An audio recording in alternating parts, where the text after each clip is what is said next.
सबको जय मसीह की। प्रभु ने एक और अवसर आप सबके बीच में आने का मौका दिया है कि लगभग हम लोग इस साल की आखिरी घड़ी तक पहुंच चुके हैं।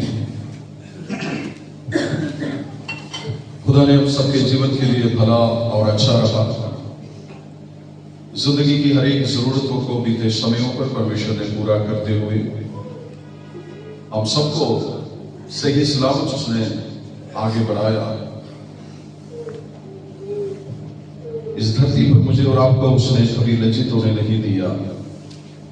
वो परमेश्वर की बड़ी मेहरबानी है। उसकी स्तुति और आराधना में जब हम लोग आगे बढ़ते हैं, हमारी जिंदगी में बड़ी आशीष मिलती है, हमारी जिंदगी में बड़ी स्वास्थ्य मिलती है। जहां पर सच्ची आराधना होती है वहां कभी शैतान टिक नहीं सकते, कोई दुष्ट आत्मा यहां टिक नहीं सकती। ये तो सच्चाई है। नाचेंगे, कूदेंगे, बहुत कुछ हंगामा करने की कोशिश करेंगे, परंतु परमेश्वर की प्रेजेंस शैतान को नाचने का जगह नहीं है। तो इस बात पर हमें ध्यान रखना, परमेश्वर की उपस्थिति शैतान को नाचने का जगह नहीं। पवित्र शास्त्र बाइबल में विश्वासियों को दिया हुआ दूसरा एक और आकार है, वो है नमक। नमक हम सब जानते हैं कि नमक का गुण क्या होता है, उसका प्रयोजन क्या है, किन किन चीजों के लिए उसको इस्तेमाल में लाते हैं। ये सारी बातें हम सब बेहतर जानते हैं। परंतु नमक का आत्मिक अर्थ क्या है, स्पिरिचुअल मीनिंग के ऊपर हम लोगों को तलाशी करना है। बाइबल में नमक के बारे में काफी कुछ बातें कही गई। कोशिश करेंगे कुछ बातों को आज हम मनन करेंगे, और आज फिनिश नहीं हो गया तो नेक्स्ट टाइम पर हम लोग उसकी अगली विषयों को भी मनन करने की हम लोग कोशिश करेंगे। बहुत लंबी बात होती है। नमक हर एक परिवार के बीच में इस्तेमाल किया जाने वाला एक अवश्य वस्तु है। सस्ता, परंतु वो कभी भी इनकार नहीं की जा सकता।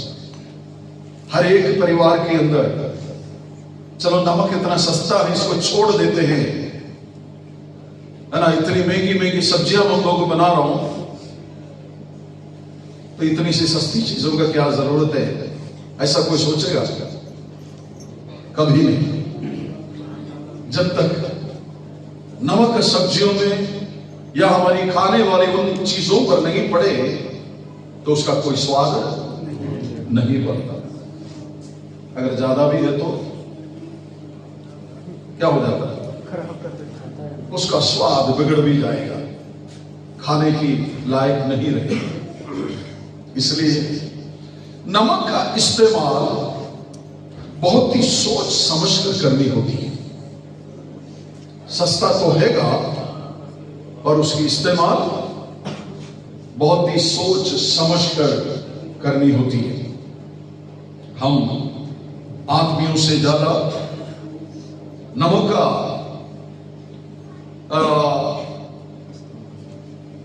क्वांटिटी को जानने वाले लोग हमारे बहने हैं, क्योंकि रसोई के अंदर हमेशा खाना पकाने वाले वही लोग हैं। उनको पता है, उसको टेस्ट करने की भी जरूरत नहीं पड़ते होते। उसको मालूम है कितनी नमक पड़नी चाहिए, उतना पड़ गया तो हो गया। हम आदमी लोग जब कहीं भी और खाना बनाने जाते हैं तो हो सकता है हम कंट्रोल से ज्यादा ही डाल देते हैं, क्योंकि हमें मालूम नहीं, हमें परिचय नहीं है, तजुर्बा नहीं। इसलिए चलिए खुदावंद का कलाम, परमेश्वर का पाक वचन नमक के बारे में हमें क्या सिखाते हैं, हमें क्या सिखाना चाहते हैं। आपका और मेरा एक दूसरा आकार है नमक। परमेश्वर अपने संतान को नमक के तौर पर इस धरती पर नियुक्त किया। कुछ वचन आपके सामने हैं, कोशिश करें हम इन वचनों को जरा पढ़ें। सबसे पहले मत्ती रसूल समाचार उसका 5वां अध्याय उसका 13वां शब्द को हम लोग पढ़ने की कोशिश करेंगे। तुम पृथ्वी के नमक हो, परंतु यदि नमक का स्वाद बिगड़ जाए तो वह फिर किस वस्तु से नमकीन किया जाएगा? फिर वह किसी काम का नहीं, केवल किसी के बाहर फेंका जाए और मनुष्य के पैरों तले रौंदा जाए। उसका दूसरा तीसरा आयत तो भी जरा पढ़ लीजिए। मरकुस 9 का 50 और लूका 14 का 34। ये तीनों आयत मैंने इसलिए बराबर दिया, इसमें कुछ न कुछ अंतर आपको देखने को मिले। नमक अच्छा है, नमक अच्छा है। यदि नमक की नमकीनी जाती रहे, यदि नमक की नमकीनी ही जाती रहे तो उसे किससे स्वादित करोगे? किस वस्तुओं से वो फिर से स्वादित किया जाएगा? अपने में नमक रखो। लूका 14 का 34 पढ़ रहा है। यस, अपने में, अच्छा सॉरी, कंप्लीट पढ़ लीजिए। मरकुस कंप्लीट नहीं पढ़ा ना? 9 का 50 पढ़ लिया कंप्लीट? नहीं, कंप्लीट पढ़ लीजिए, पढ़ लीजिए। नमक अच्छा है, और यदि नमक की नमकीनी जाती रहे तो उसे किससे स्वादित करोगे? अपने में नमक रखो और आपस में मेल मिलाप से रहो। Yes, okay. नेक्स्ट लूका रसूल समाचार उसका 14 का 34 और 35 आयतों को जरा पढ़िए। नमक तो अच्छा है, परंतु यदि नमक का स्वाद बिगड़ जाए तो वह किस वस्तु से स्वादिष्ट किया जाएगा? वह ना तो भूमि के और ना खाद के काम में आता है, उसे तो बाहर फेंक देते हैं। जिसके सुनने के कान हैं वह सुन ले।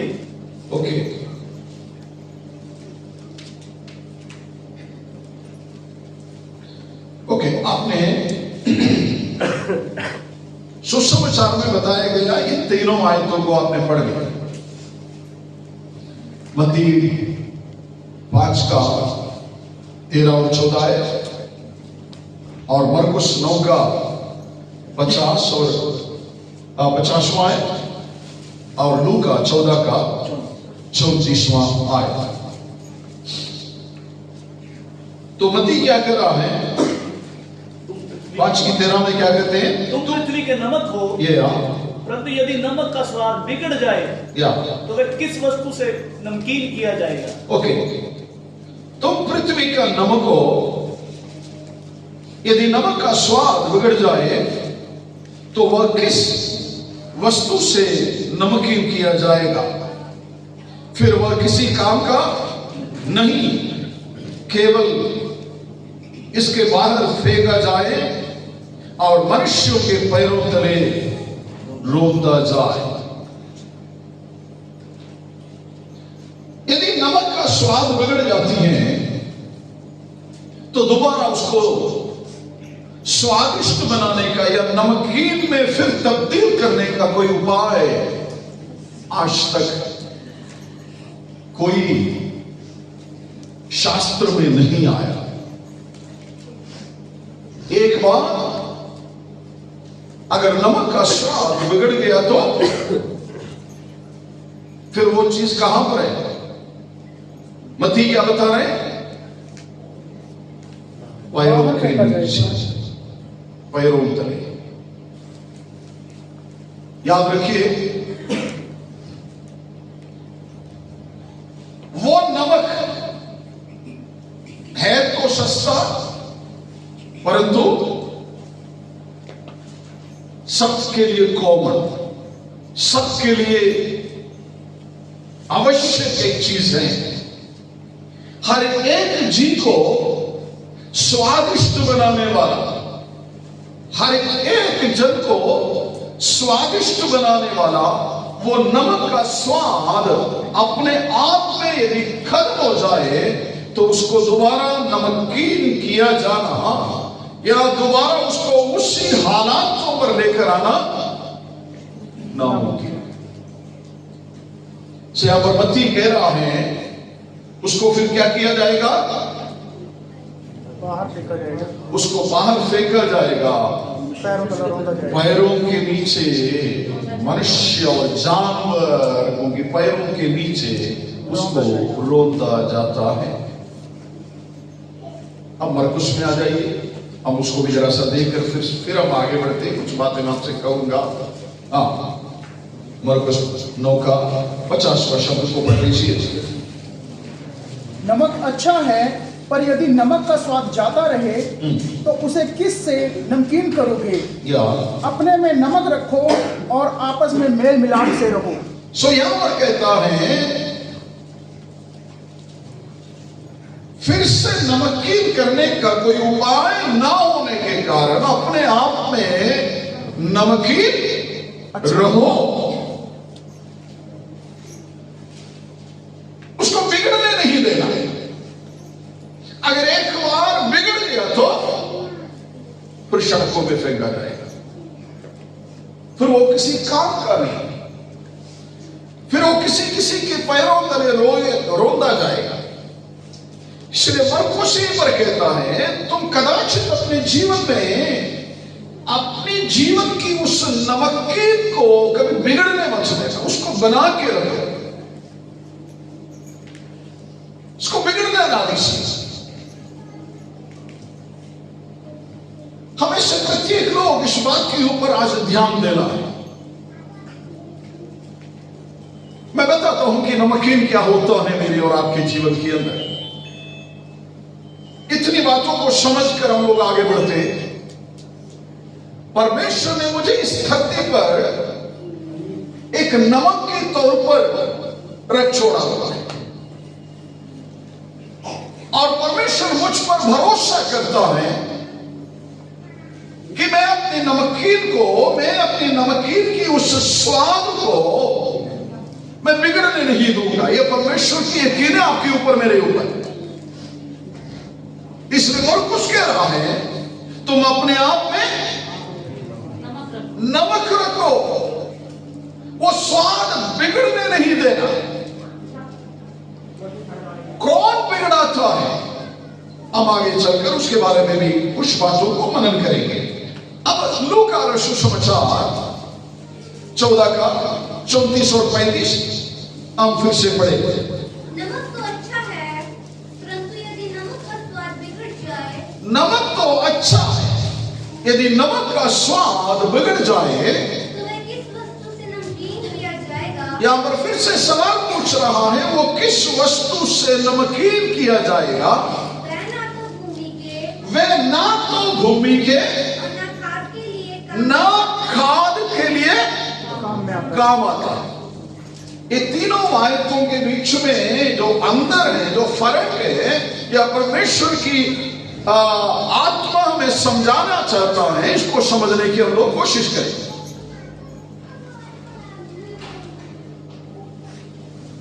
मत्ती ने कहा यदि नमक का स्वाद बिगड़ जाएगा तो वो कहां होगा? घर से बाहर, कहीं सड़कों में फेंका जाएगा, किसी कूड़े में फेंका जाएगा।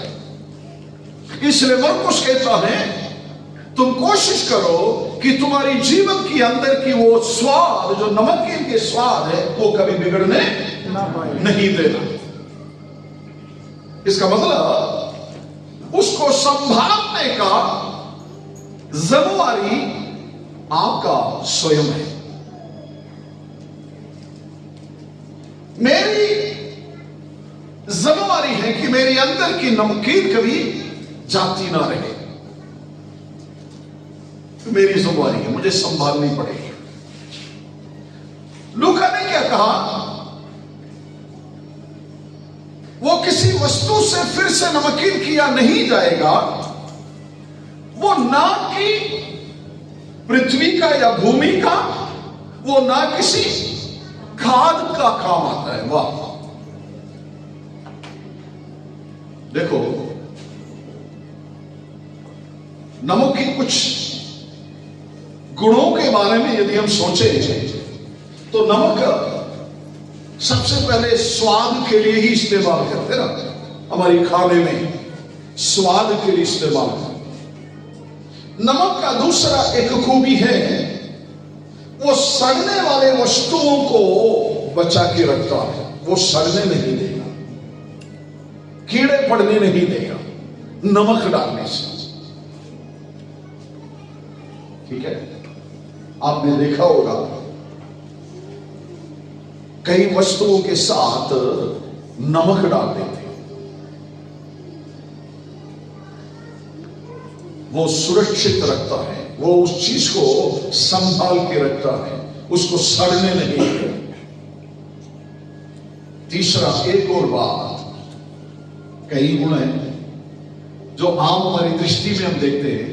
नमक जब धरती पर डाल देते हैं, किसी खाद के तौर पर भी इस्तेमाल करता है, खाद के तौर पर नमक इस्तेमाल करता है।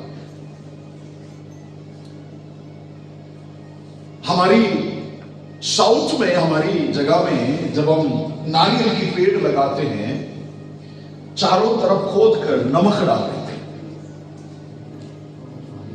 चारों तरफ खोद कर नमक डाल देते हैं। ये हमारी जो क्या बोलते हैं, हम यूज करने वाली ये वाली नमक नहीं, पत्थर वाली नमक होती है, क्रिस्टल नमक। वो इसलिए डालते हैं ताकि वो जमीन हमेशा नरम रहे, उस वृक्ष की जड़ को जाने में आसानी है। और दूसरी बात, कोई कीड़ा उस जड़ के ऊपर जल्दी हमला ना करे, वो जमीन को बिल्कुल नरम बना देता है। हम हमारे घर बनाने के लिए ईंट लेते हैं ना, ईंट की पटवे में जब मिट्टी जब डाल देते हैं ना, मिट्टी को जब बनाते हैं या ईंट बनाते हैं, उसमें क्या डाल देते हैं? नमक डाल देते हैं। किसके लिए? वो मिट्टी को और सॉफ्ट कर देता है, नरम कर देता है, वो भूल जाता है। ठीक है, ये सब नमक का काम है, ये सब नमक उसी काम में इस्तेमाल में लाता है। कुछ फिजिकल बात मैंने आपके सामने बता दिया, अब हम वचन की कुछ आत्मिक बातों पर हम लोग देखने की कोशिश करें। सो परमेश्वर ने कहा तुम पृथ्वी का नमक हो, हम पृथ्वी का नमक है। सो आपका काम है या मेरा काम है, नंबर 1, पहली बात क्या है? स्वादिष्ट बनाना, दूसरों की जिंदगी को स्वादिष्ट बनाना। जिनकी जिंदगी में स्वाद नहीं है, तो आपकी मिलने जुलने से उस आदमी की जीवन के अंदर कुछ स्वाद जाना चाहिए, उनको भी कुछ करने का, कुछ सोचने का, जीने का एक स्वाद आपसे मिलनी चाहिए। आमीन। हम कहते हैं जिस सब्जी में स्वाद नहीं है, जब नमक कम लगता है तो हम मंगवाते हैं, स्पेशल नमक मंगवा कर उसमें डाल देते हैं। जितनी आपकी जीभ के लिए स्वाद है उतना डालकर आप खा लेते हैं। तो परमेश्वर ने कहा कि तुम पृथ्वी का नमक हो, तो यदि आप नमक है तो आपके और मेरे जीवन में से उस नमक का स्वाद उस व्यक्ति तक पहुंचना चाहिए जो व्यक्ति कहता है कि मेरी जिंदगी के अंदर कोई स्वाद नहीं है, या मेरी जीवन के साथ मेरे परिवार की कुछ बनती नहीं है, मेरी बातों से मेरे परिवार में चिड़चिड़ापन होती है, लोग मेरी बातों को सही नहीं समझ पा रहे हैं। पता नहीं मेरी जबान में क्या है, मेरी बात तो लोग क्यों नहीं समझ रहे, या मेरी बातों से लोगों को इतनी खुंदक क्यों होता है, मेरी बातों से लोग इतना नाराज क्यों होती हैं। कई लोग आपस में इस बात को कहते हैं, हमारे सामने इन बातों को कहते होते हैं। तो ऐसा कोई व्यक्ति, कोई यार, कोई मित्र आपका है, तो उस व्यक्ति में आपकी यारी, आपकी मित्रता, उसमें क्या उम्मीद लेकर आना है? स्वाद लेकर आना है। एक स्वादिष्ट लाइफ उनकी जिंदगी के अंदर लेकर आने का हिम्मत आप में है, आप रखते हैं, या आप में होनी चाहिए। आमीन, हालेलुया। ध्यान दीजिए,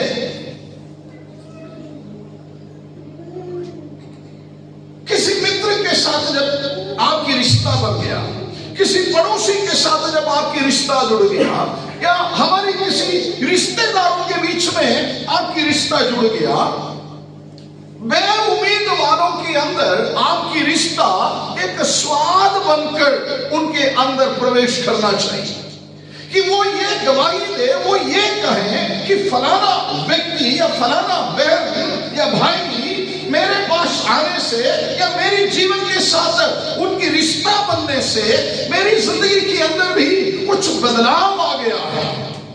आमीन, आमीन। मेरी जिंदगी में भी कुछ बदलाव आ गया, कुछ फर्क आ गया है। मेरी स्वभाव में, मेरी बातों में, मेरी लेन देन में, मेरी पहरावे में, मेरी सोचों में, तमाम बातों में फलाना व्यक्ति की साथ मेरी मुलाकात होने से कुछ फर्क मुझे स्वयं महसूस हो रहा है। या ऐसा कोई गवाही हमारे बीच में है? या हम लोग कह सकते हैं कि फलाने बंदे के द्वारा, या उसकी मिलने जुलने से, या उसके साथ मेरी दोस्ती होने से मेरी जीवन में कुछ फर्क आ गया? हो सकता है हमारे बीच में ऐसा कुछ गवाह जरूर बैठे होंगे कि फलाना व्यक्ति के जरिए ही मैंने इस स्वाद को अपनाया है। Praise the Lord. Praise the Lord. चलिए अगले स्लाइड की तरफ मैं आपका ध्यान को ले चलूंगा। एक दो पदों को और हम लोग परमेश्वर के वचन में से होकर पढ़ने की हम लोग कोशिश करेंगे। ओके, कुलुस्सी की किताब उसका 4 अध्याय का 6वां आयत की तरफ जाएंगे। कुलुस्सी की पत्री उसके 4 अध्याय उसका 6वां आयत। ओके, आप स्क्रीन में हैं। तुम्हारा वचन सदा अनुग्रह सहित और सलोना हो, यस, कि तुम्हें हर मनुष्य को उचित रीति से उत्तर देना आ जाए। ओके, सो यहां पर कहता है तुम्हारा वचन, तुम्हारा शब्द, तुम्हारा बातचीत, तुम्हारा जो मुंह से निकलने वाला जो शब्द है कैसा होना चाहिए? अनुग्रह सहित और सलोना हो, मीन्स नमकीन हो। ओके, नेक्स्ट वर्ड भी जरा पढ़ लीजिए, एफिसियंस 4 का 29वां पद को भी जरा पढ़कर हम लोग आगे बढ़ते हैं। कोई गंदी बात तुम्हारे मुंह से ना निकले, पर आवश्यकता के अनुसार वही निकले।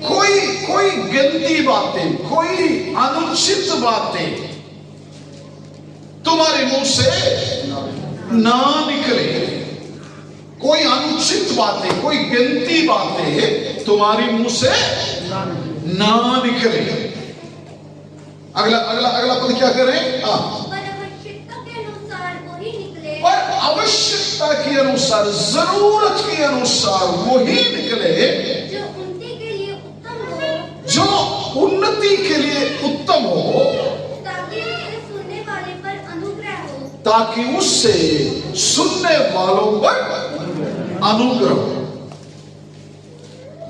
ओके, हम यहां पर थोड़ी देर ठहरने की कोशिश करें। 2 शब्द आपके सामने आए। कुलुस्सी की पत्री उसका 4 अध्याय का 6वां पद, और एफिसियों की पत्री उसका 4 अध्याय का 29वां शब्द। सो वहीं पर कहते हैं तुम्हारा वचन सदा अनुग्रह सहित और सलोना, यानी हमारे मुंह से निकलने वाला शब्द हमारी बातचीत, हम किससे क्या कहते हैं, किससे बात कर रहा है, आपकी सुनने वाला व्यक्ति को क्या आपके शब्दों में ये मिठास महसूस होता है, ये स्वाद महसूस होते हैं। हम अलग अलग प्रकार के लोगों से बातें करने वाले होते हैं। नंबर 1, हमारे परिवार के लोग, सबसे पहले हमारे परिवार के लोग होते हैं ना। आज मुझे जितने भी आप लोग सुन रहे हैं, इस बात के ऊपर जरा सा सोच विचार कर लीजिए। मैं अपने परिवार में मेरे पति के साथ, मेरे पत्नी के साथ, मेरे बच्चों के साथ, मेरे माता पिता के साथ, मेरे भाई बहनों के साथ मैं किस तरह बातें करती हूं या करता हूं। मेरी बात करने का टोन क्या है? अगर आपकी परिवार के अंदर की लड़ाई झगड़े का कारण आपकी बात करने का स्टाइल है, बात करने का टोन है,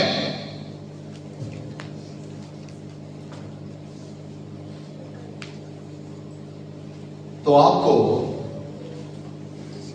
उस परिवार के लोगों के बीच में आपका स्थान उनके पैरों के नीचे। याद रखिए जो वाणी वचन आपके सामने में रखा गया, उस वचन के सामने मैं बात कर रहा हूं।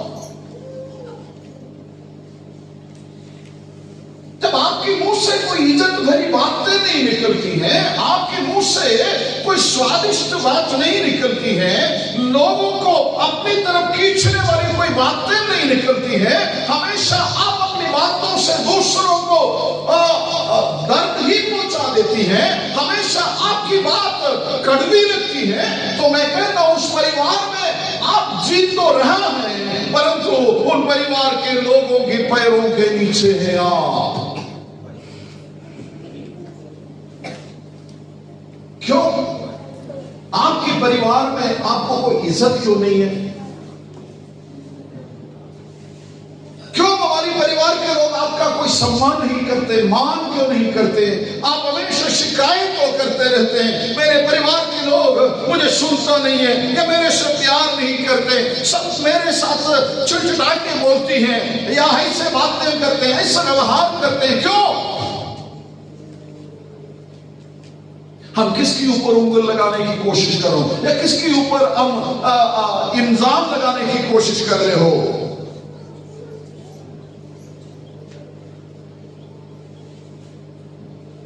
मेरी सवाल यह है कि ये आप अपने ऊपर क्यों नहीं लेता?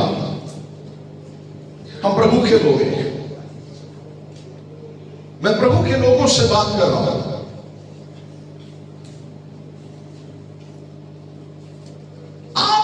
परिवार के किसी मेंबर को, किसी सदस्य को, चाहे आपके पति हो, चाहे आपकी पत्नी हो, चाहे आपके माता पिता, आपका भाई बहन कोई भी क्यों ना हो, उसको सही करने के लिए आप अपने शब्दों से उनसे लड़ रहे हो, वो शब्द क्या उनको सुधार पाएगा?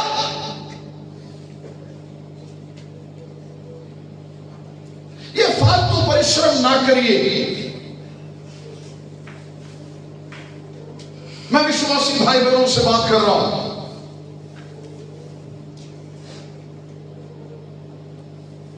आपकी बातों में इतना धन नहीं है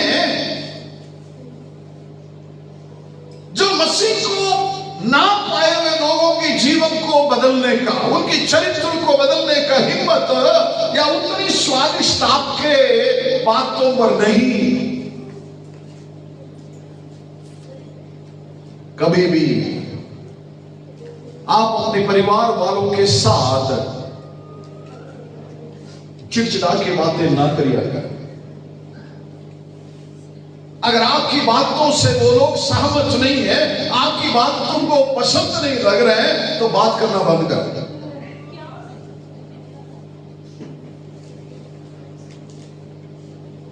अभी तक आपने बातें की, कोई परिवर्तन नहीं आ रहे, घर के अंदर कोई बदलाव नहीं आ रहे, तो बात करना छोड़ दे। तुम ऐसा बातें करके कोई फायदा है ही नहीं, और रिश्ते में और दरार आई जा रहे हैं, रिश्ते में और दरार आई जा रहे हैं। तो उससे अच्छा है तुम अपना मुंह को बंद रख।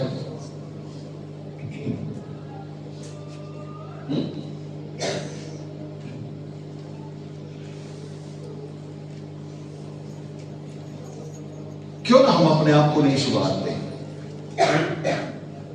थोड़ी देर आप अपनी लाइफ के पीछे की तरफ जाने की कोशिश करिए, हमारी जिंदगी की तरफ जरा कोशिश करिए। देखो कि उस परिवार का माहौल या उस व्यक्ति का जिंदगी में माहौल किसने बिगाड़ा? मेरी शब्द, मेरी बातचीत, मेरी लेन देन, मेरी रहन सहन। तो मैं क्यों अपने आप को क्यों नहीं सुधरते? आपका बात करने का स्टाइल, बात करने का टोन जरा बदल दो। परिवार के अंदर किसी के साथ हुक्म करने की कोशिश ना करो, हुक्म ना करो, हुक्म ना करो, निवेदन करो, विनती करो। यही परमेश्वर के लोगों की स्वादिष्टता में आने वाली बात होती है। हम किसी से हुक्म नहीं करते, बल्कि हम लोग उनसे निवेदन करते हैं, निवेदन करते हैं। आपकी मेरी बातों को मानने के लिए यदि वो राजी है तो मानने दो ना। हम क्यों आपकी बात, आप इस जिद पर क्यों अड़े हुए हैं? मैं इसको मनाकर ही रहूंगा। जितना आप जिद करोगे उतना वो शख्सियत आपसे दूर चला जाता जाएगा और आपकी जगह और नीचे जाता रहेगा।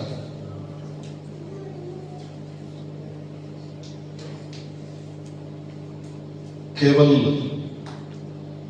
आपके परिवार वाले ही नहीं, बल्कि दूसरे लोगों की दृष्टि में भी आपकी इज्जत जाती जा रही।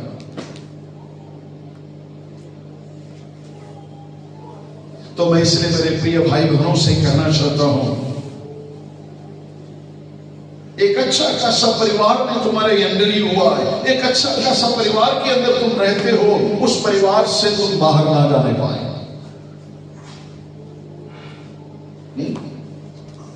यानी उस परिवार के लोगों के दिल में से तुझे उखाड़ कर सड़क में ना फेंके। मेरी बातें समझ आ रही है? धन्यवाद हो अब तक तुम उस घर पे ही रह रहे हो, या किसी की जीवन में तुम्हारे लिए थोड़ी बहुत रहमत है, थोड़ी बहुत स्थान है। अगर समय रहते हुए तुम अपनी टोन, तुम्हारी बातचीत करने का स्टाइल ही तुम यदि बदलोगे नहीं तो तुम बाहर ही होगा। मैं नहीं कह रहा हूं, वचन कहती है। विश्वासी कहने का क्या फायदा है?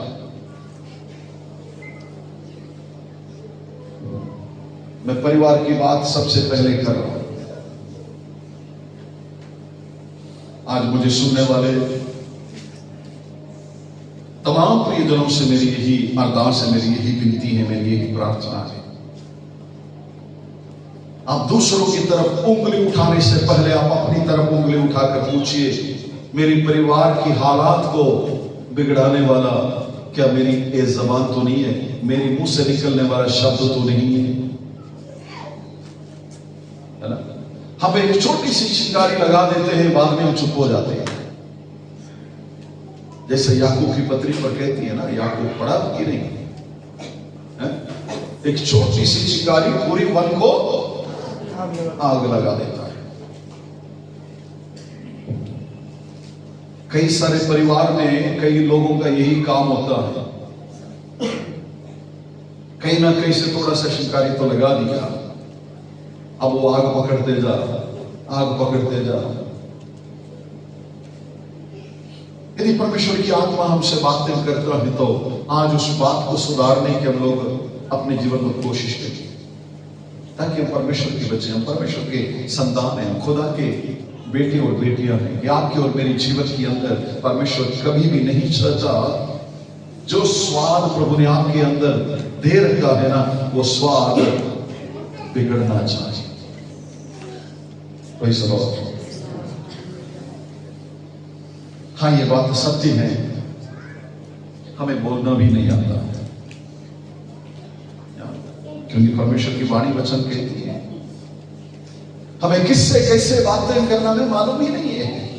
उन समाज में से प्रभु ने हमें निकाल कर लाया है, परंतु जब आप परमेश्वर की वचन को पढ़ते ना, खुदा का कलाम आपको समझा देता है, आपको सिखा देता है, बेटा तुम्हें कैसे बात करनी होगी, लोगों के साथ तुम्हारी रिश्ता कैसे बनानी होगी। यदि आप प्रभु की वचन पढ़ते हैं तो आपको समझ में आएगा। अगर खुदा का कलाम आप पढ़ते ही नहीं है तो फिर समझ तो आएगा ही नहीं। तो प्रार्थना तो कम से कम करिए, हे प्रभु मेरी ज़बान थोड़ी सी लंबी है प्रभु, आज मांग लो, मेरी ज़बान थोड़ी सी लंबी है प्रभु, इसको थोड़ा सा छोटा कर दे। अगर तेरे से अकेले नहीं होती तो प्रभु से प्रार्थना करें, वो प्रभु ही अंदर खींच लेगा उसको।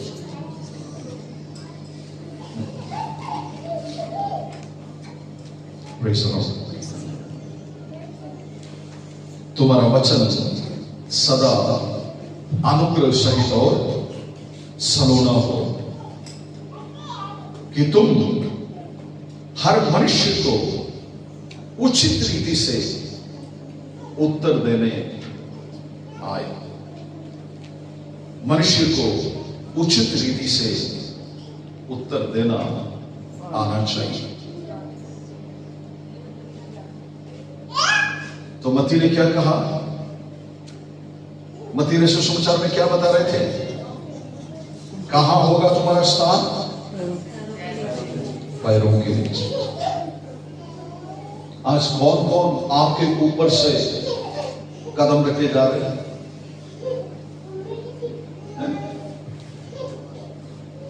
आप स्वयं जांच लीजिए, स्वयं जांच लीजिए, आज मैं किसके किसके पैरों के नीचे दबाऊं? उसका वजह क्या, कौन है उसका कारण? मैं फिर से उस शब्द को कहकर आगे बढ़ता हूं, हमारी गलती को हम स्वयं जांचे परखे। अब दूसरों के ऊपर इल्जाम लगाने से उत्तम है हमारी गलती को मानकर परमेश्वर के सामने उसको इकरार करिए। अगर आपके शब्द, आपकी बातों ने किसी के मन के अंदर कुछ ठेस पहुंचा दिया, आपको पता है कि मेरी बातों ने ही मेरी परिवार के फलाना जन के दिल को दुखा दिया, तो चुप करके जाइए, उस व्यक्ति के सामने हाथ जोड़िए, माफी मांग लीजिए। बहना या मेरे भाई या मेरी मम्मी पापा, बीते दिन जो बातें मैंने आपके सामने की, वही बात जो आपसे अनुचित हुआ, जो मुझे करना नहीं चाहिए था पर मेरे मुंह से निकल गया, प्लीज कृपया आप मुझे माफ कर लीजिए। आइंदा आपके सामने मैं ऐसा गलती नहीं करूंगा। यस, यही एक मार्ग, यही अच्छा और उत्तम रास्ता, यही इज्जत कमाने का रास्ता।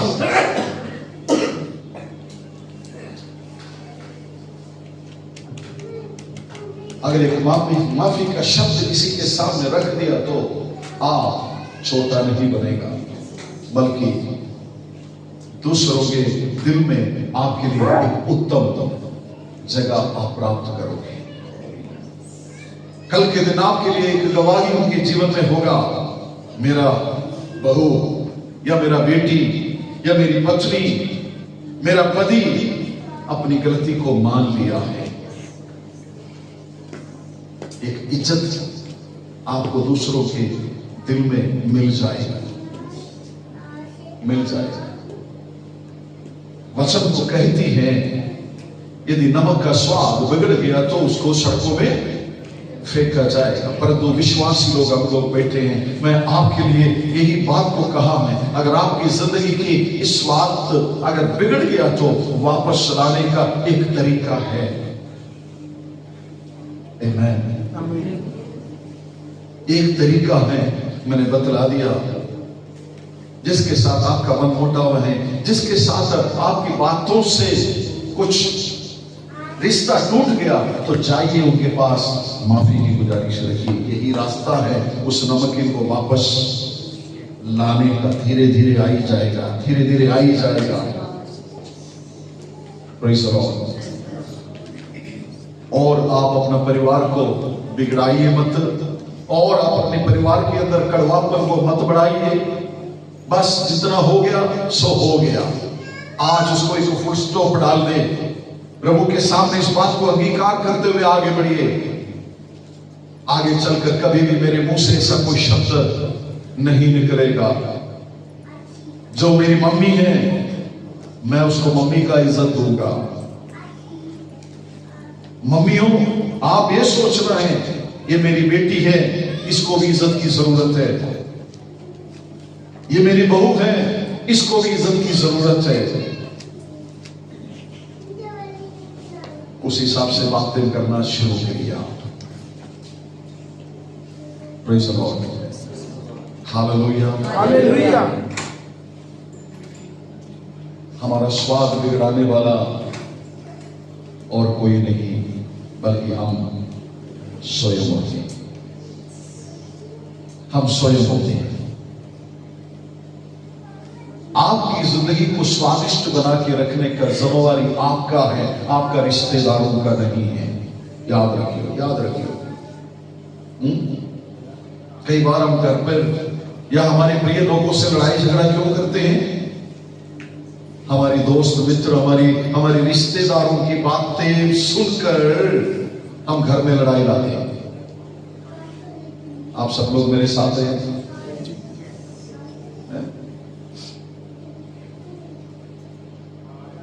कई बार हमारी रिश्तेदारों ने हमारी कान को भर लेता है। हम वही बात को लेकर अपने घर में बातें करना शुरू हो जाती है।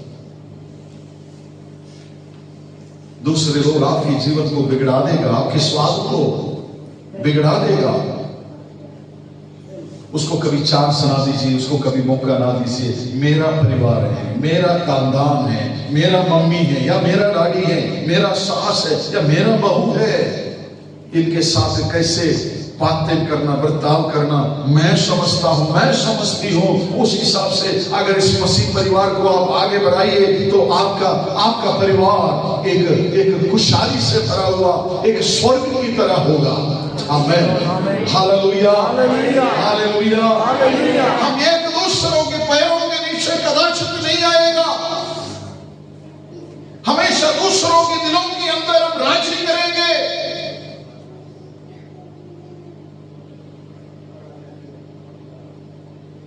दूसरी बात, हमारी समाज लेनी चाहिए, हमारी गली मोहल्ला लेनी चाहिए। गली मोहल्ले में आपका और मेरा इज्जत क्या है? मोहल्ले वाले आपके विषय में कहते क्या है? घर में होने वाली छोटी छोटी बातों पर गली में उतरकर तुम चिल्लाती हो।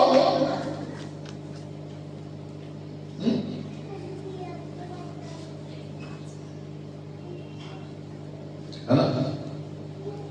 पति पत्नी के बीच में अगर छोटी सी कोई निक्की सी बातें होगी तो दोनों में से कोई ना कोई गली में उतर जाता है, चिल्लाना शुरू हो जाता है,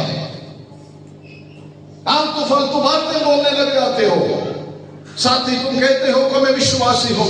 अरे विश्वासी का यही निशाना है। तुम स्वयं अपनी स्वाद को बिगड़ा रहे हो। अरे चार दीवारी के अंदर बैठ, अपने कमरे में बैठ, अपने पति के साथ, पत्नी के साथ, मम्मी पापा के साथ या भाई बहन के साथ, जिसके साथ तुम्हारी बात हुई वहीं पर बात को हल कर, वहीं पर खत्म कर। क्यों गली में निकलना है? सारे मोहल्ले वाले को क्यों तुम अपना चरित्र को तुम दिखा रहे हो? मोहल्ले वाले क्या कहते हैं? ये तो चर्च जाती है ना, इसको ये विश्वासी है, ये मसीह को मानने वाले हैं। तुम्हारे ऊपर तो उंगली उठेगा, बाकी दुनिया को कोई फर्क नहीं पड़ता है ना। हमारी गली में अक्सर लड़ाई झगड़े होते रहते हैं जब दूसरे धर्म के लोग या दूसरे विश्वास रखने वाले, उनके ऊपर कोई कुछ नहीं बोलता। अगर तुम मसीह बनने के बाद तुम चर्च में जाते हो, कलीसिया में जाते हो, तुम्हारे ऊपर यीशु मसीह का मोहर लग गया, तो लोग कहेंगे यार वो तो ईसाई है या मसीह को मानने वाले हैं। यस, तो मेरे प्यारे विश्वासियों, आज इस बात के ऊपर जरा सा सोचने का, समझने का कोशिश करिए। यीशु मसीह ने इसलिए तुम्हें पृथ्वी का नमक बनाकर नहीं छोड़ा कि तुम दूसरों के सामने अपने नमकीन को या उस स्वाद को खत्म कर कर अपनी मनमानी का जीवन जिए। नो, सुमति कहता है वो किस काम के लिए नहीं होगा, उसमें कहते तुम अपने आप में तुम नमकीन बने रहना है। ओके, मत्ती 5 की 13 में कहते हैं ना, फिर से किसी नमकीन नहीं किया जाता, केवल इसी के बाहर फेंककर मनुष्यों के पैरों तले रोंदा जाएगा। इसलिए तुम अपने आप में नमकीन बने रहो। क्या आप चाहते हैं कि आपके परिवार वाले आपके ऊपर से चल पड़े? कोई नहीं चाहता, कोई नहीं चाहता।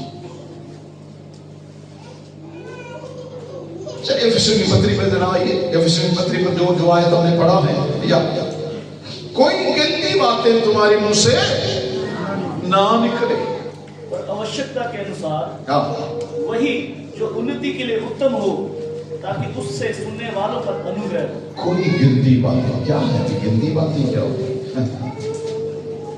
मेरे पास इसके लिए कोई शब्द नहीं है। मैं इस बात के ऊपर रुकना भी नहीं चाहता हूं। आप जानते हो, बात करने वाले आप जानते हो, आप अपने मुंह से क्या क्या गंदी बातें निकालते हो।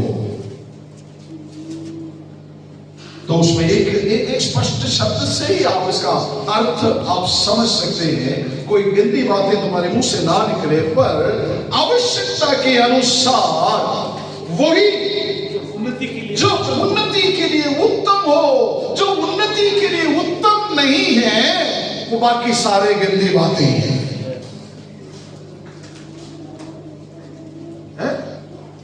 मेरी बातें सुनकर किसी की उन्नति नहीं हो रहे, किसी की आत्मिक जीवन में कोई बढ़ोतरी नहीं हो रहे, उसकी अलगता जो भी बातें मैं कहता हूं या कहती हूं, वो सारे वचन कहती है वो गंदी बातें हैं। गंदी बातें सिर्फ यही नहीं है किसी को आपने कुछ गाल खा लिया, ठीक है। कई बार हम लोग सोचते हैं वही गंदी बातें। नो, यहां पर वचन कहती है आपकी शब्दों से किसी की उन्नति नहीं होती। उन्नति की बगैर वाली हर एक बातें गंदी बातें। तो परमेश्वर के लोगों, तो मेरी और आपकी बात कैसे होनी चाहिए, हमारी बातों में कितनी गंभीरता होनी चाहिए, इस बात के ऊपर आज ध्यान रखिए।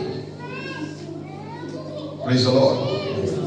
बात करते समय जरूर इस बात को जरा सोच लीजिए, मैं ये बात मेरी बहन से कहने से, मेरे भाई से कहने से, क्या उसकी आत्मिक जीवन के अंदर कोई उन्नति हो सकती है? उनकी स्पिरिचुअल लाइफ में कुछ ग्रोथ हो सकता है? मैं ऐसे बातें कहा करूंगा। आज अपने जीवन में ये निर्णय ले लीजिए,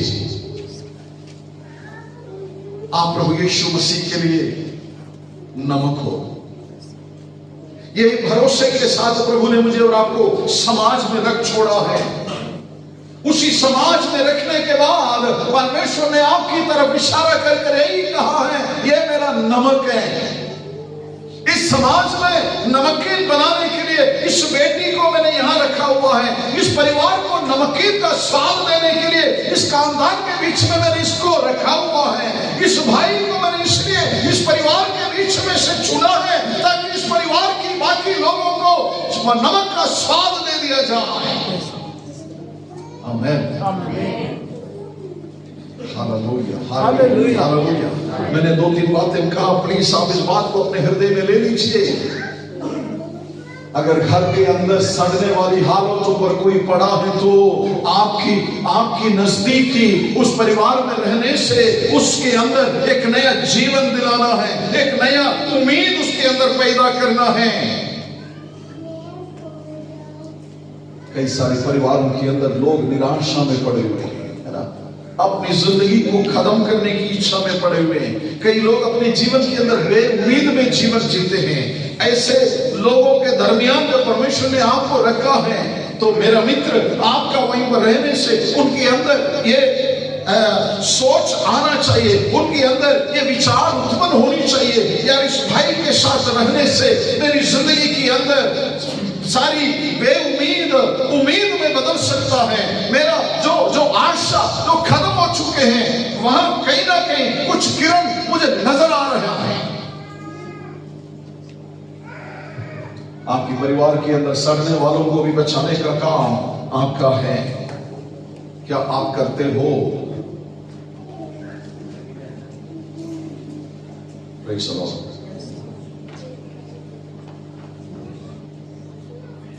मरकुस में वापस आइए, मरकुस में शब्दों में जरा सा फिर से देखिए,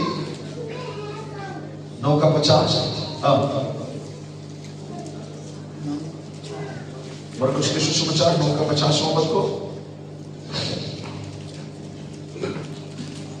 नमक अच्छा है, पर यदि नमक का स्वाद जाता रहे तो उसे किससे नमकीन करोगे? यस, अपने में नमक रखो, अपने में नमक रखो। आपस में मेल मिलाप से, यस, आपस में मेल मिलाप में रहो। तो अपने में नमक रखते हुए आपस में मेल मिलाप।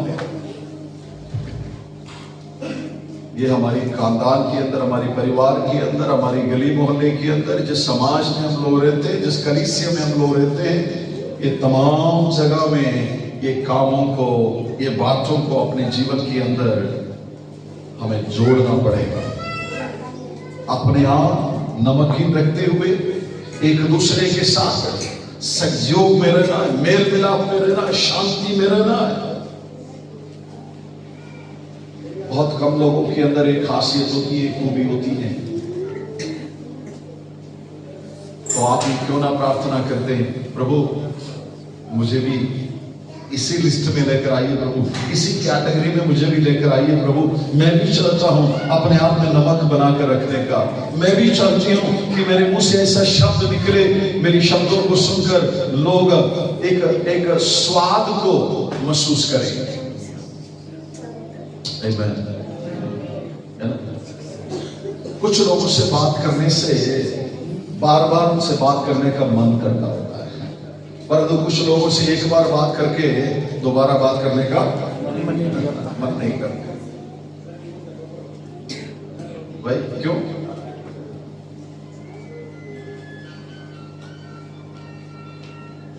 सुनिए, कुछ लोग दूसरों को हमेशा नकारात्मक सलाह देते,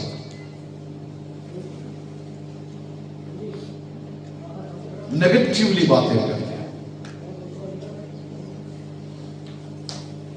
जब कभी भी आपसे आपकी सहेली, आपका दोस्त मित्र जब आपसे मिलते हैं, यदि आप उसके साथ हमेशा नकारात्मक बातें कहते रहे तो कैसा रहेगा?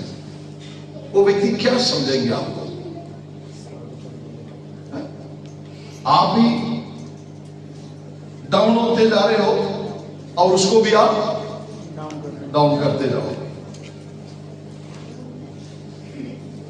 अगर ऐसे समझदार व्यक्ति फिर आपसे बात नहीं करेगा। अगर आपके मुंह से नकारात्मक बातें कहते हो तो फिर आप से बात करने का वो कोशिश नहीं करेगा। परंतु कुछ लोग हमेशा पॉजिटिवली बातें कहते हैं, सकारात्मक बातें कहते हैं। उनकी बातें सुनने से दूसरों के अंदर दिलेरी आ जाती है, कुछ करने का पोटेंशियल उसके अंदर आ जाती है, कुछ करने का कुछ अच्छा इरादा उनके अंदर पैदा होता है। तो ऐसा व्यक्तियों से बार बार बात करने का मन करता है। यार इस बंदे से बात करने से ना एक पॉजिटिव एनर्जी मुझे मिल जाती है ना, कुछ करने का कुछ ताकत मुझे मिल जाती है, क्यों ना मैं फिर से उससे बात करना चाहता हूं। कोशिश करिए हमारे हमसे बातें करने वालों से हमेशा आप पॉजिटिवली बात करने की कोशिश करिए। सकारात्मक बातें कर लीजिए, उनकी जीवन को गिरा देने वाली नहीं, उनकी जिंदगी को निराशा में धकेलने वाली बातें नहीं, बल्कि उम्मीदों का बात कर लीजिए उनके साथ। उन्नति की तरफ उनको थोड़ा लिफ्ट अप कर लीजिए आप अपने बातों से। यही तो परमेश्वर चाहता है। ठीक है, दूसरी तरह में किसी को लिफ्ट करने का कोई चांस नहीं है, या हमारे पास वो राशि नहीं है ना, वो धन नहीं है, तो कम से कम आप अपना लफ्जों से उसको लिफ्ट तो कर ले। आमीन। यही तो सबसे बड़ी लिफ्ट करने का या किसी व्यक्ति को ऊंचाई पर ले जाने का यही सबसे अच्छा तरीका है। आप अपनी बातों से उनको ऊपर उठाइए। आमीन, आमीन, आमीन, आमीन, हालेलुया, हालेलुया।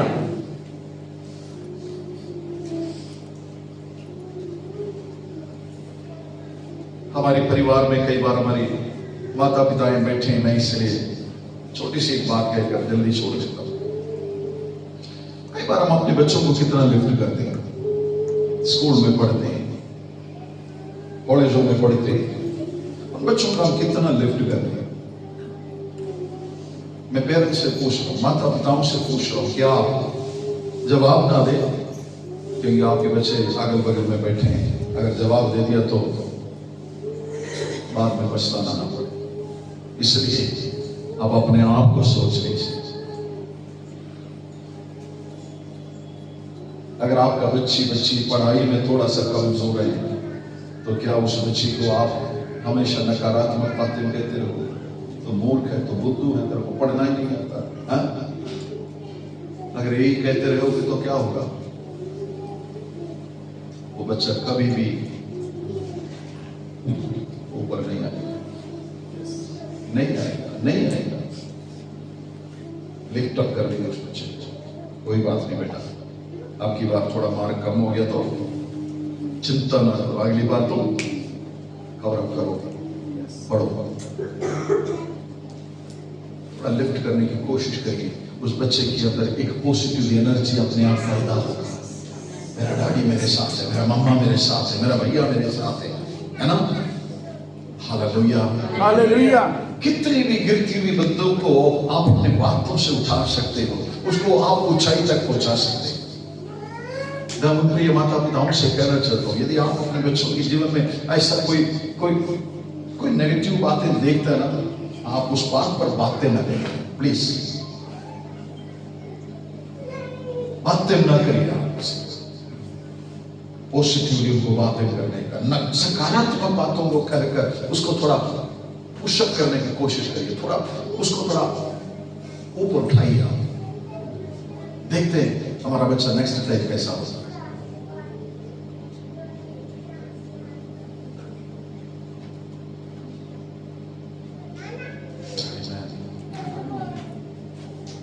आपको पता है नतीजा ये क्या होती है इन चीजों का? कई सारे परिवारों में कई बच्चे घर छोड़कर क्यों भागते हैं? क्यों भागते हैं? उस घर की लोगों की सत्ताओं के कारण। जिंदगी में कभी भी कोई सकारात्मक शब्द ना उनकी माता पिता से सुना, ना उनकी भाई बहनों से मिला, ना उनकी किसी रिश्तेदारों से उन्होंने पाया। आखिरी में वही सोचता है घर छोड़कर भागना ही भला। मेरे अजीजों, हमारे परिवारों में, हमारी समाज में ऐसा नौबत कभी ना आए। आज से लेकर परमेश्वर की उपस्थिति पर हम एक फैसला करें, मैं अपने बच्चे को, अपने संतान को या परिवार के किसी भी व्यक्ति को मैं कभी भी नकारात्मक शब्द नहीं करेगा, उसको मैं सकारात्मक शब्द करते हुए ऊपर उठाने की मैं कोशिश करूंगा। Hallelujah, hallelujah, hallelujah, hallelujah. एक और शब्द कहकर आगे बढ़ता हूं, ये पति पत्नी के जीवन के लिए भी जरूरी है। ये पति पत्नी के जीवन के लिए भी जरूरी है। एक दूसरे में कोई कमी पाती है ना,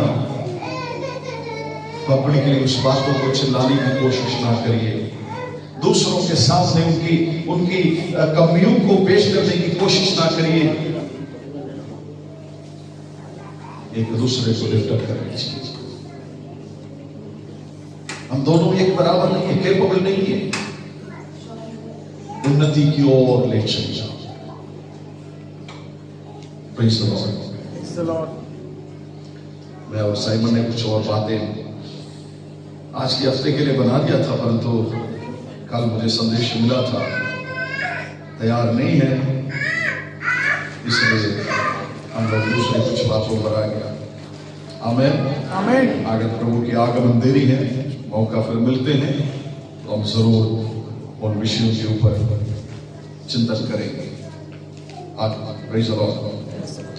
तो इफिसी 4:29 में हमने पढ़ लिया, कोई गंदी बातें तुम्हारे मुंह से ना निकले, पर आवश्यकता के अनुसार वही जो उन्नति के लिए उत्तम हो, ताकि उससे सुनने वालों पर अनुग्रह। वाह, बोलने वालों पर नहीं, सुनने वालों पर अनुग्रह आना चाहिए। यस। आमीन आमीन। Hallelujah hallelujah. सुनाने वाला व्यक्ति अनुग्रहित है, इसलिए सुनने वाला आशीषित होता है। आमीन। अगर सुनाने वाला व्यक्ति अनुग्रहित नहीं है तो उसके मुंह से कभी भी उन्नति वाली बातें निकले ही नहीं। यस। बातें समझ आ रही है? यस। आमीन आमीन। यदि आप किसी व्यक्ति को लिफ्ट अप कर रहे हैं, किसी व्यक्ति को आप सकारात्मक बात कहते हैं, इसका मतलब आप सकारात्मक सोचने वाला आदमी है, आप परमेश्वर से अनुग्रह पाया हुआ व्यक्ति है, आप प्रभु से आशीषित व्यक्ति हैं, इसलिए आपकी बातों में वो आशीष की बातें झलकती हैं। आमीन आमीन। वो परमेश्वर की महान अनुग्रह हमारी कलीसिया के अंदर बने रहे। यही तो प्रभु हमसे चाहता है, यही तो परमेश्वर की अनुग्रह है, परमेश्वर की आशीष है। Praise the Lord. इधर ध्यान दीजिए, इधर ध्यान दीजिए सब लोग। यस,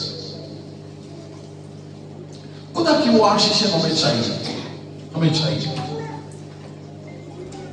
अब आइए लूका के सुसमाचार में जरा वापस आइए। हम जो शब्द हमने पढ़ लिया था, मैं उस शब्द को फिर एक बार आपके सामने रखना चाहूंगा।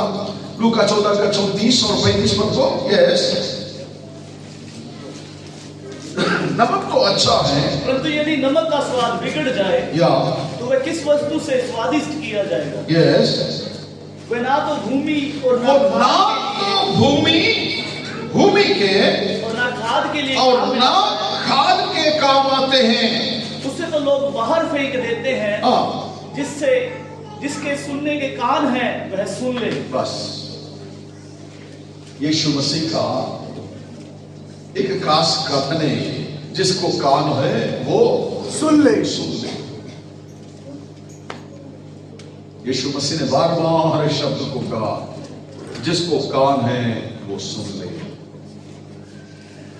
यदि नमक का स्वाद बिगड़ती है तो वो कहता है वो ना भूमि के लायक रहेगी, वो ना खाद के लायक। खाद की लायक रहेगी। ये है मनुष्य की हालात, ये है हमारी हालात। यदि हम परमेश्वर की बातों को नहीं मानोगे, उस पर अमल नहीं करोगे, उस पर नहीं चलोगे, शायद आप एक इंसान की तरह रह तो सकता है, बट दूसरों के जिंदगी पर आप कोई प्रभाव नहीं डाल सकते। दूसरों की जिंदगी में आपका और मेरा कोई इज्जत, मान, सम्मान ना की बराबर है। ऐसा जीवन जीने वाले यदि कोई भी आज भी हमारी कलीसिया में है, तो आज आप अपने जीवन को जरा तब्दील करना की आवश्यकता है। Praise the Lord. पत्नियों, अपनी पति के ऊपर उंगली मत उठाइए। पतियों, अपनी पत्नी के ऊपर उंगली मत उठाइए। बच्चों, अपने माता पिता के ऊपर या माता पिता अपने बच्चों के ऊपर कभी उंगली मत उठाइए। मेरी गलती को मैं आज मानती हूं कहकर खुदा की उपस्थिति पर अंगीकार करने की कोशिश करनी चाहिए। Praise the Lord. Hallelujah. Hallelujah. आपको एक शब्द में और देना चाहूंगा, समय हमारी भागती जा रही है।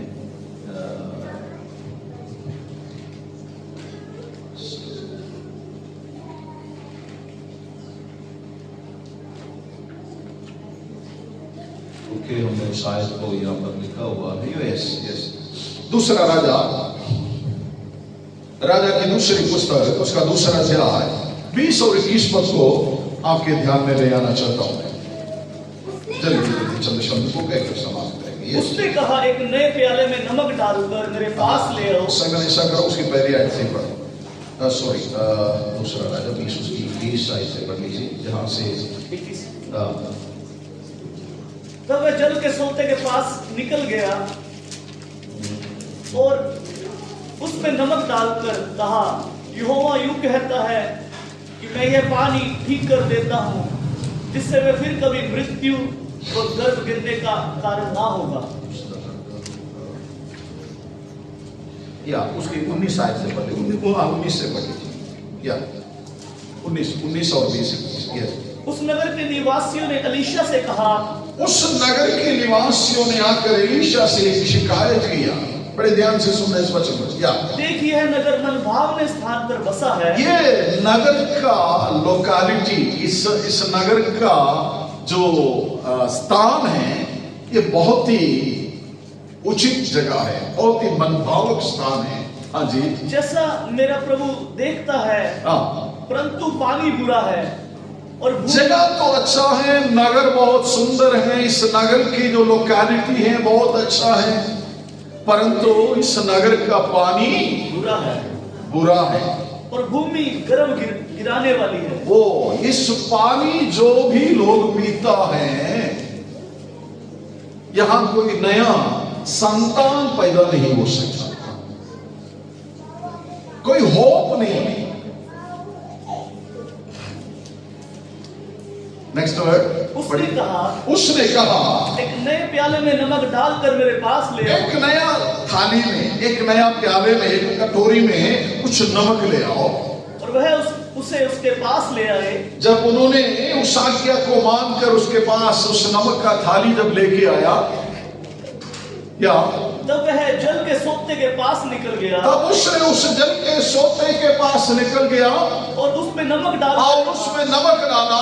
यहोवा यूं कहता है, यहोवा की यूं वाणी है कि मैं ये पानी ठीक कर देता हूं, मैं इस पानी को शुद्ध कर देता हूं, जिससे वह फिर कभी मृत्यु, फिर कभी इस पानी पीने से कोई मृत्यु और गर्भ गिरने का कारण ना किसी को कोई गर्भाध नहीं होगा। एलीशा के इस वचन के अनुसार पानी ठीक हो गया। यस, और आज तक ऐसा ही है। आमेन, आमेन, आमेन। जरूर घर पर जाकर इस वचन को दोबारा पढ़ने की आप कोशिश कर लेना। एलीशा के समय में वो जिस नगर या जिस बस्ती में वो रहा करता था, या उस नगर में जब गया तो एलीशा को उनके चेलों ने, वहां के लोगों ने आकर कहने लगा, प्रभु एक घर देखो कितना सुंदर है ना, प्लीज मेरे साथ रहिए, कितना सुंदर अच्छा घर बना के रखा हुआ है ना, कितने कमरे हैं इस घर के अंदर, बालकनी है ना, बढ़िया, लाखों लाखों रुपए खर्च करके सुंदर घर बना दिया, पर उस घर का पानी पीने लायक नहीं। अगर वो पानी पी जाए तो औलाद का नष्ट हो जाता है, गर्भ नहीं ठहरते। यानी एक नया पीढ़ी को वहां पर बसने नहीं दिया। ध्यान दीजिए आप, एक सीरियस बात कहकर प्रार्थना में हम लोग जाएंगे।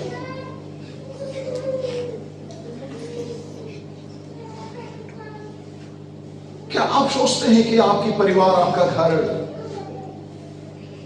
इस एलीशा को दिखाया हुआ इस नगर के साथ आप तुलना कर सकते हैं? हो सकता है हमारे बीच में कई लोगों का घर या मकान इतने आलीशान नहीं है, इतनी बड़ी खूबसूरत नहीं है। हो भी सकता है बहुत बढ़िया सुंदर मकान हम लोगों ने बना के रखा हुआ है, पर ऐसा लाखों लाखों रुपयों का मकान बनाकर उस पर रहने से आपके जीवन के अंदर या रहने वाले जीवन के अंदर कोई उन्नति नहीं है, कोई आशीष ही नहीं है, तो ऐसा घर पर रहने का क्या फायदा है? मेरी बातें आपको समझ में आ रही है?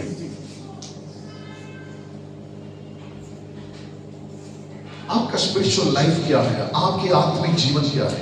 मैं अपने जीवन में सोचता हूं मेरी आत्मिक जीवन क्या है?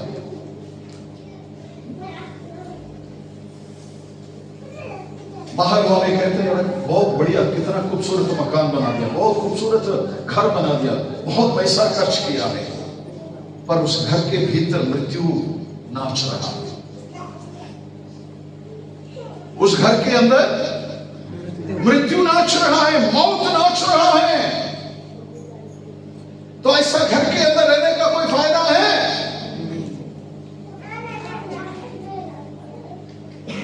आज आपका स्पिरिचुअल घर, आपकी आत्मिक घर आज कहां पर खड़ी है? लोगों की गवाही क्या है? लोग हमारे जीवन को देखकर क्या कहते हैं?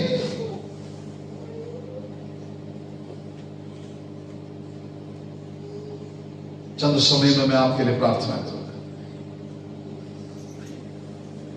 चाहे आपकी स्पिरिचुअल लाइफ में, चाहे आपकी जिस्मानी लाइफ में, आपकी आत्मिक जीवन में, चाहे आपकी शारीरिक जीवन में, आपकी आशीषों को शैतान ने कब्जा कर रखा हुआ है। घमंड करने के लिए आपके अंदर बहुत कुछ है, अहंकार के लिए काफी सारी बातें हैं।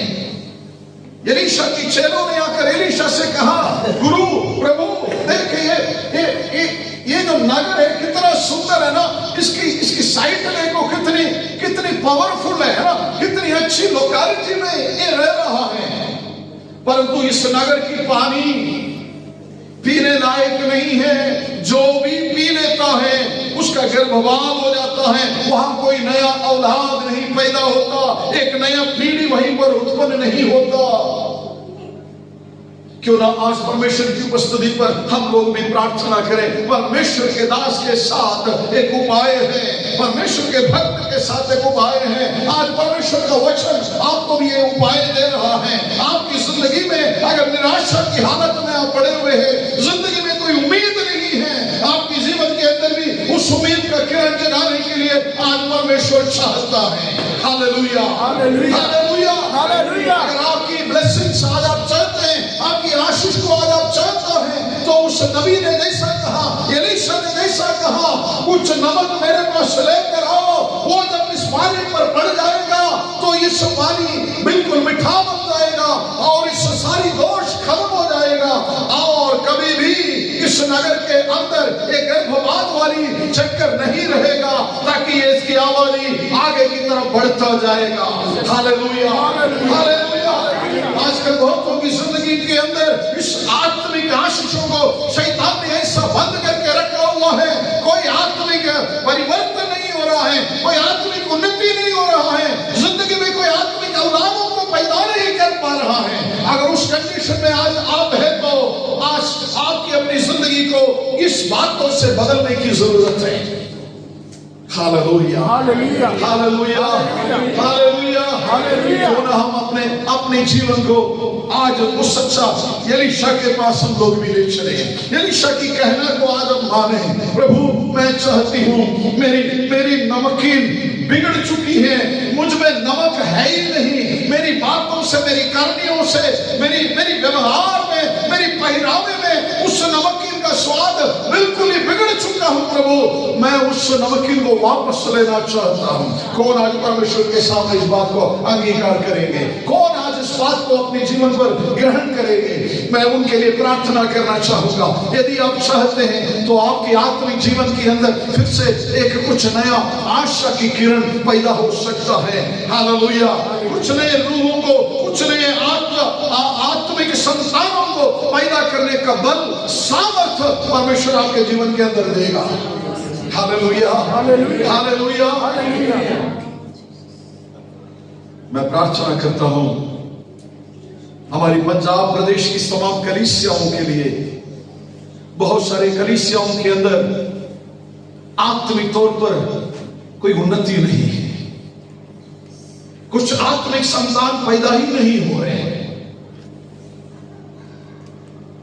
क्या हमारी कलीसिया भी उसी हालत में रहेगा? हमें प्रभु के सामने आज इस निर्णय के साथ वापस जानी होगी। हमारे निर्णय को परमेश्वर को बताना होगा। प्रभु मैं चाहती हूं, मैं चाहता हूं मेरी कलीसिया, मेरी आत्मिक जीवन, मेरा परिवार एक नए पीढ़ियों से भर जाए। Thank you Jesus, hallelujah. आइए हमारे सिरों को झुकाएं। प्रत्येक लोग प्रार्थना में कुछ समय को बिताने जा रहा है। हालेलुया। कुछ समय मैं आपके सामने देने जा रहा हूं। आप प्रार्थना करें, इंडिविजुअली आप प्रार्थना करें। आपकी स्पिरिचुअल लाइफ को आप जानता है, आपकी आत्मिक जीवन की आवश्यकता को आप बेहतर जानता है। तो आज परमेश्वर की उपस्थिति पर आप कैसे हो? Thank you Jesus, hallelujah, hallelujah. हमें दूसरे किसी की तरफ मत देखिए।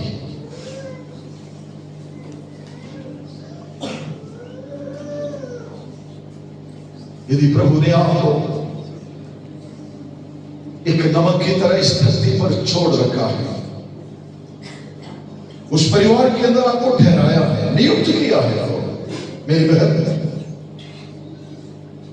तुम्हारा स्वाद कहां चलेगा? मेरे भाई तुम्हारा स्वाद कहां चला गया? तुम्हारी बातचीत इतनी कोड़ी क्यों हो गई? तुम्हारी ज़बान इतना कड़वा क्यों हो गया? तुम्हारी शब्दों से लोगों के अंदर इतना चिड़चिड़ाव क्यों आते हैं? क्यों लोग तुमसे नफरत करते हैं? क्या आज तुम ये बात को महसूस करते हैं कि मेरी जगह उस सड़क पर है, मुझे बाहर फेंकी गई या फेंका गया? तो उपाय है आपके लिए। आज आप अपनी जिंदगी को उस थाली पर वापस दे दीजिए। वो सच्चाई भी शायद हमारे बीच में है। आज प्रभु यीशु मसीह आपके सामने आपकी इंतजारी में है। बेटा तुम देखने में बहुत खूबसूरत है, तुम्हारा परिवार अच्छा है, किसी भली वस्तु की कमी नहीं है, तुम्हारा कलीसिया अच्छा है,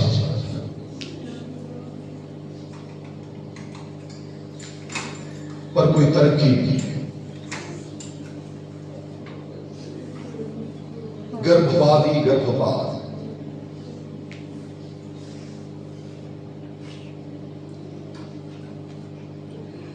आज इस दिन के समय हम लोग प्रार्थना में,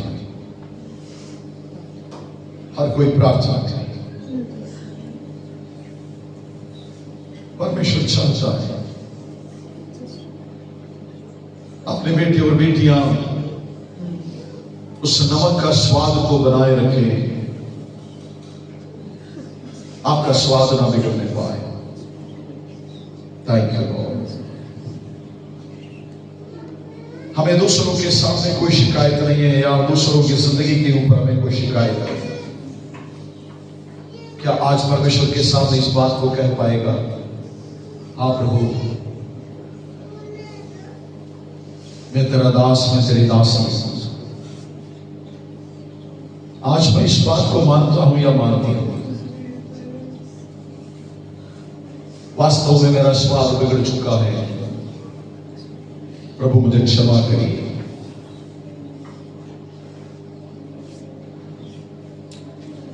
मुझ में वो स्वाद वापस कर दीजिए।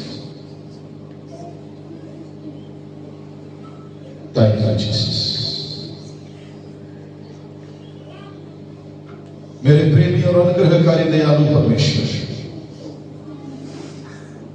कलीसिया समेत आज आपकी पवित्र उपस्थिति पर हम लोग अपनी सिरों को झुकाकर अपनी गलतियों को मानकर आपसे गुजारिश करते हैं, जो चाहत आपने हमारे अंदर रखा है प्रभु, उस पर खरे उतरने में मेरे भाई बहनों को आप अनुग्रह दीजिए। तेरा पवित्र कलाम कहता है कि आपने हमें पृथ्वी की नमक बनाकर छोड़ रखा हुआ है। जिस परिवार में आपने हमें ठहराया, जिस गली मोहल्ले में आपने हमें नियुक्त किया, जिन लोगों के बीच में आपने हमें बसाया प्रभु, उनके बीच में हमें उस नमक का स्वाद देते हुए, उस नमक का गुण दूसरों को देते हुए जीने में आप हमारी सहायता किया जाए। Hallelujah, hallelujah. प्रभु, मेरे बेटे बेटियों की ज़बानों के अंदर वो स्वाद दीजिए, वो मिठास दे दीजिए, ताकि उनकी बातें सुनने वाले लोग फिर दोबारा उनसे बातें सुनने के लिए, बातें करने के लिए प्रभु एक उतावला उनके अंदर पैदा होने पाए। यस लॉर्ड, हम किसी के प्रति कोई नकारात्मक शब्द कहने वालों में से नहीं, बल्कि दूसरों की जिंदगी की उन्नति के लिए हमेशा सकारात्मक शब्द कहने वाले हमें बना दीजिए खुदा। धन्यवाद पिता आपकी आशीषों के लिए। प्रभु, आज आप हमसे बातें की इसलिए धन्यवाद करते हैं। हमारी आत्मिक जीवन प्रभु यीशु मसीह में बढ़ते जाए। प्रभु, मैं इस कलीसिया के लिए प्रार्थना करता हूँ, बेटा साइमन के लिए प्रार्थना करता हूँ, मेरे प्रिय बहन के लिए प्रार्थना करता हूँ, बच्चों के लिए प्रार्थना करता हूँ, सारे कलीसिया को तेरे हाथों में समर्पित करते हुए प्रार्थना करता हूँ। सबके ऊपर आपकी कृपा, आपका अनुग्रह बने रहने दीजिए खुदा। धन्यवाद प्रभु आज की इस सच्ची संगति के लिए। सारी आदर महिमा हम आपको चलाते हैं। विनती सुनिए और ग्रहण करिए। मसीह यीशु के वसीले को भी मांगता हूँ। आमीन, आमीन, आमीन। Thank you, Jesus. प्लीज